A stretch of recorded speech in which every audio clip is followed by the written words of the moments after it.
created the perfect, beautiful, bountiful garden. And do you remember when it was just Adam and Eve and God in the garden? Now, do you remember when sin entered into the world and it broke everything to the point where God decided to send a flood and start over? Yeah, that wasn't very good. But we also have to remember that no matter how much the people didn't do what God wanted them to do, God loved them so very much. In fact, He always wanted them to be with Him. Now, a lot of times, they would come back for a little while. But then they would turn away from Him again. And then they would come back for a little while.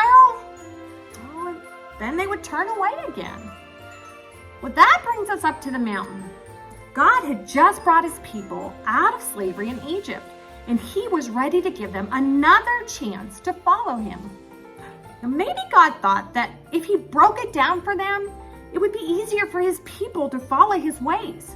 So He called Moses up onto Mount Sinai, and He gave him 10 rules for the Israelites to live by. Now, these 10 rules seem pretty straightforward, like don't kill, don't steal, or don't worship any other gods. And if they did all those, then God promised that they would be His treasured possession. He would make them a group of people set apart from the rest of the world. So what do you think? Would they do it? Could they do it? Well, here's a little secret. As soon as those rules were etched in stone, now probably even before that, God knew that His people would fail to keep His commandments.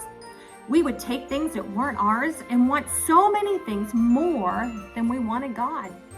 But God would always give us a choice to obey or to turn away.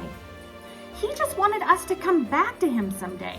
And we are getting closer to the moment when He was going to make a way for it to happen.